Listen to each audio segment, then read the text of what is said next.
नमस्कार दोस्तों। आज हम लोग अध्याय 1 संसाधन एवं विकास के बारे में पढ़ेंगे। मैंने ऑलरेडी इसका थ्योरी पढ़ा चुका है और अभी प्रश्न उत्तर को देखने वाला है। नंबर 1, लोहे आवश्यक किस प्रकार का संसाधन है? नवीकरण योग्य, प्रवाह, जैव या अनवीकरण योग्य? लोहा देखा होगा, लोहा क्या है? अनवीकरण योग्य है।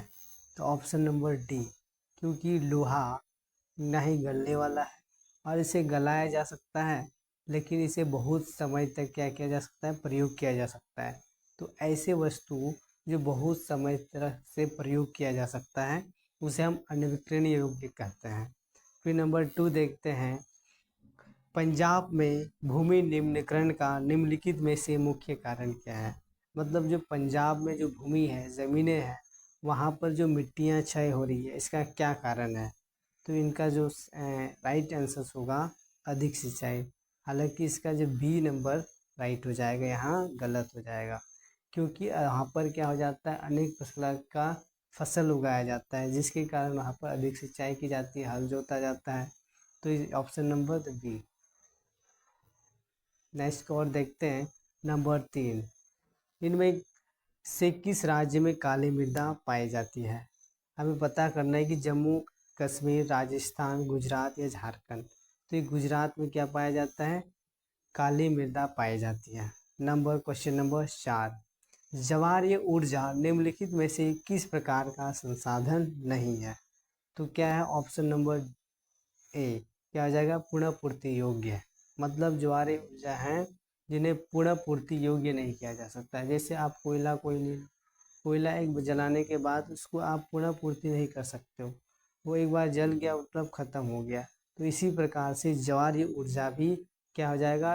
पुनः पूर्ति योग्य नहीं है। तो ऑप्शन नंबर है। नेक्स्ट क्वेश्चन को स्लाइड करते हैं। अभी हम लोग यहाँ पर सब्जेक्टिव क्वेश्चंस देखने वाले हैं। तो क्वेश्चन नंबर 1, 3 राज्यों के नाम बताइए जहाँ काली मृदा पाई जाती है और इस पर मुख्य रूप से कौन सी फसल उगाई जाती है? तो इनका आंसर्स दी हुई है। काली मृदा का रंग कैसे होता है? काला होता है। इन्हें रेगर मृदा भी कहते हैं। ये लावाजनक सेलों से बनती है।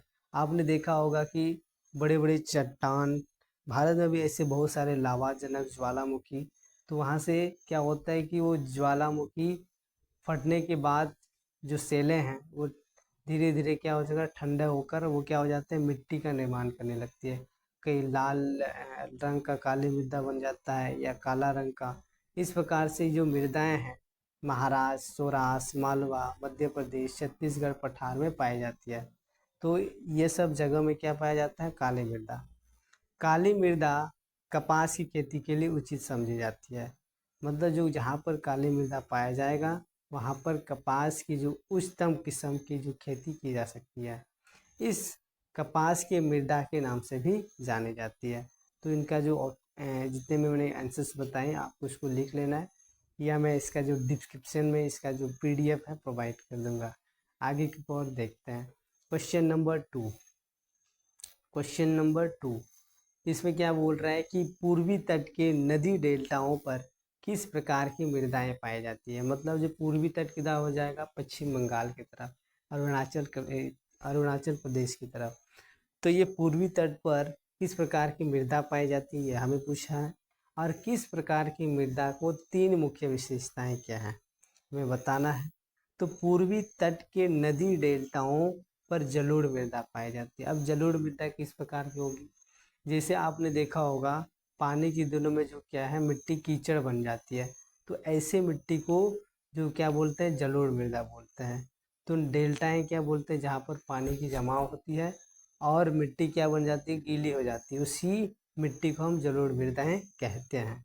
तो इस प्रकार की जो मृदा को 3 मुख्य विशेषताएं निम्नलिखित है। मतलब जो जलोढ़ मृदा क्या क्या विशेषताएं, क्या गुण है उसमें? तो जलोढ़ मृदाएं क्या होती है? बहुत ही उपजाऊ होती है।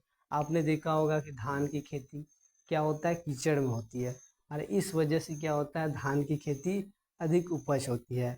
अधिकांश जो भारत एक कृषि प्रधान देश है, इसी वजह से। नंबर बी, गन्ने, चावल, गेहूं और अन्य दलहन फसल की खेती के लिए यह मिट्टी आदर्श मानी जाती है। आप देखोगे चावल, गेहूं, दलहन इसी प्रकार की मिट्टियाँ में क्या किया जाता है, खेती की जाती है। नंबर सी, जलोढ़ मृदा वाले क्षेत्र में गहन कृषि के कारण जनसंख्या घनत्व अधिक होता है। अब इसका क्या मतलब है कि जलोढ़ मृदाएं हैं, इसमें क्या होता है, गहन कृषि की जाती है, बहुत तरह के फसलों का उगाया जाता है। एक साल में 3 तरह के फसलों का क्या किया जाता है, बुआई उगाया जाता है, जिन कारण से यहाँ पर क्या होता है, ऐसी मिट्टियाँ पर जनसंख्या, जहाँ लोग ज़्यादा से ज़्यादा निवास करते हैं। तो आपको इसको लिख लेना है। फिर नेक्स्ट की ओर जाते हैं, क्वेश्चन नंबर 3। क्वेश्चन नंबर 3, पहाड़ी क्षेत्र में मृदा अपरदन की रोकथाम के लिए क्या कदम उठाने चाहिए। जो पहाड़ी क्षेत्र हैं वहाँ मृदा अपरदन, अब यहाँ समझने वाले क्या है, मृदा का मतलब क्या होता है, मिट्टी, और अपरदन का मतलब क्या होता है, क्षय करना। जैसे आपने देखा होगा रोकथाम के लिए क्या कदम उठाने चाहिए, तो पहाड़ी देखा होगा, तो पहाड़ी क्षेत्र में अक्सर वर्षा के दिनों में क्या होता है, वर्षा का जो पानी है वो एकदम सपाट तरह से आता है, जिस कारण से मिट्टी क्या होने लगती है, क्षय होने लगती है और मिट्टी का कटाव होने लगता है। तो इस वजह से क्या हो जाता है, पहाड़ी क्षेत्रों में जितने भी वृक्ष छोटे छोटे होते हैं वो क्या होने लगते हैं, ढलने लगते हैं या गिरने लगते हैं। तो इसको क्या कदम उठाना चाहिए कि मृदा अपक्षय ना हो। तो मृदा जो आंसर हो जाएगा, पहाड़ी क्षेत्र में मृदा अपक्षय की रोकथाम के लिए निम्न कदम उठाने चाहिए। क्या क्या कदम उठाने चाहिए, नंबर ए में दिया है, ढाल वाली जमीन पर समुच्च रेखाओं के समांतर हल चलाने से ढाल की जो गति कम होती है, इसलिए ऐसे क्षेत्र में समुच्च जुताई की प्राथमिकता दी जाए, या क्या हो जाएगा, दी जाए, क्या हो जाए, दी जाए।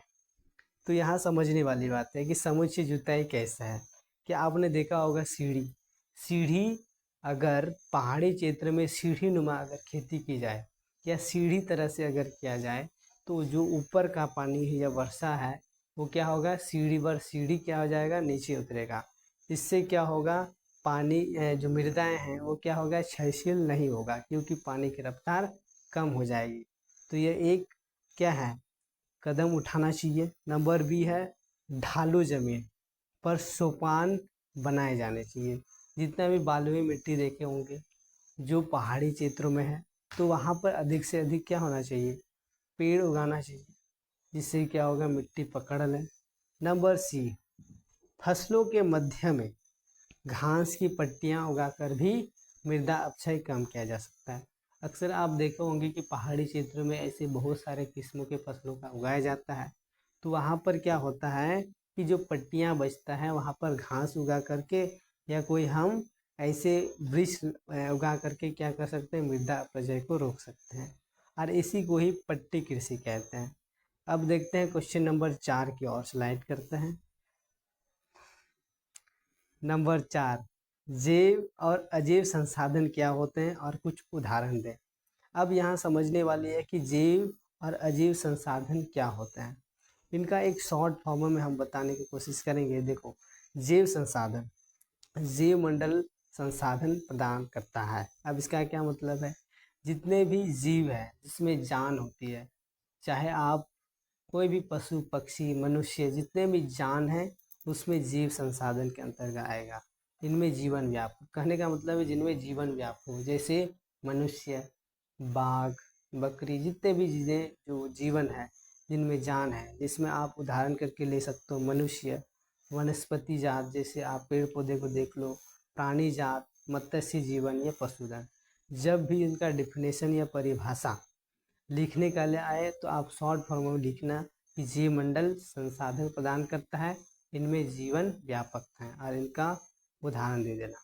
नंबर बी, अजैव संसाधन क्या है, यहाँ समझने वाली चीज़ है अजैव, जिनमें जान नहीं होती। तो वे संसाधन जिन्हें जीवमोही होते हैं, जीवमोही का मतलब जिनमें जान नहीं होती है, वो अजैव संसाधन कहलाते हैं। अब देखो चट्टाने, चट्टाने में क्या है, जाने नहीं है, पत्थर वगैरह हो गया, लोहा वगैरह हो गया, तो जितने भी मृत संसाधन हो जाएंगे, जैसे टेबल हो गया, कुर्सी हो गया, तो ये बोल नहीं सकते हैं, कभी उड़ करके नहीं जा सकते हैं, तो ये क्या हो जाएगा, अजीब संसाधन हो जाएगा। अब आगे की ओर देखते हैं, जो इनका जो ये क्या हो जाएगा, सब्जेक्टिव क्वेश्चन हो जाएगा 5 मार्क्स का, इसको याद रखना। अब देखते हैं कि भारत में भूमि उपयोग प्रारूप का वर्णन करें, कि जो भारत में जो है किस तरह से भूमि का उपयोग किया जाता है, हमें इनका वर्णन करना है।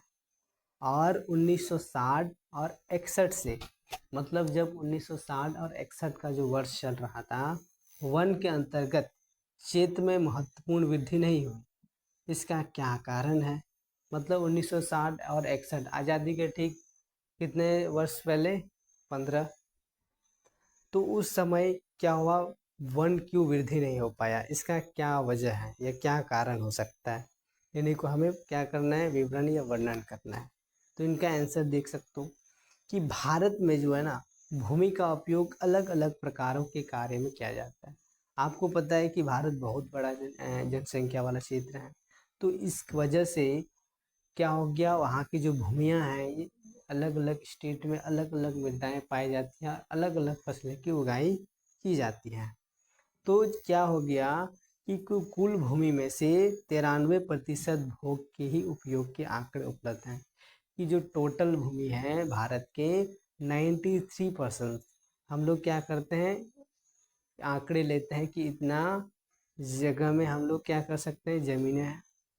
कुल प्राप्त भूमि में से टोटल जितना भी हम लोग की ज़मीनें हैं पूरे इंडिया के, वो 46.6% भूमि शुद्ध बोए गए क्षेत्र के अंतर्गत आते हैं। अब क्या, इसका क्या मतलब है कि 46.6% में हम लोग क्या करते हैं, धान की खेती करते हैं, गेहूं की खेती करते हैं, वगैरह वगैरह की फसलें उगाते हैं। यहाँ तक समझ गए।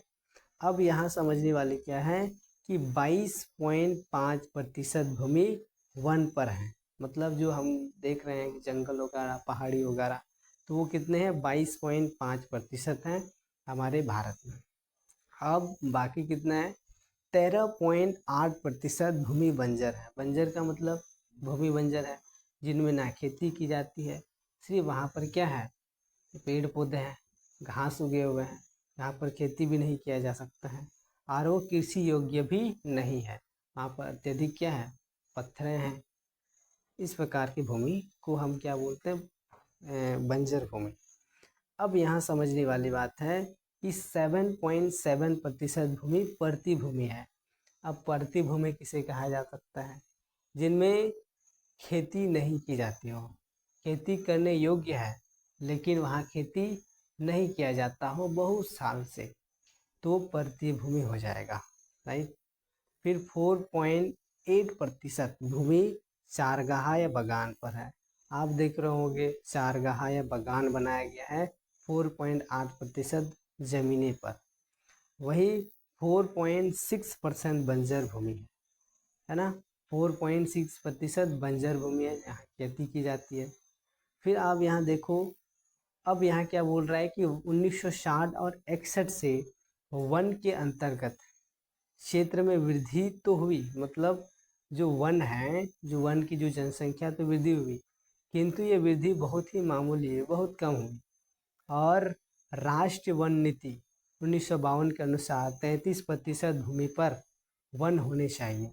मतलब 1942 के नेशनल फॉरेस्ट पॉलिसीज के अंतर्गत ये बताया गया था कि 33% ज़मीनें में क्या होना चाहिए, वन ही वन होनी चाहिए।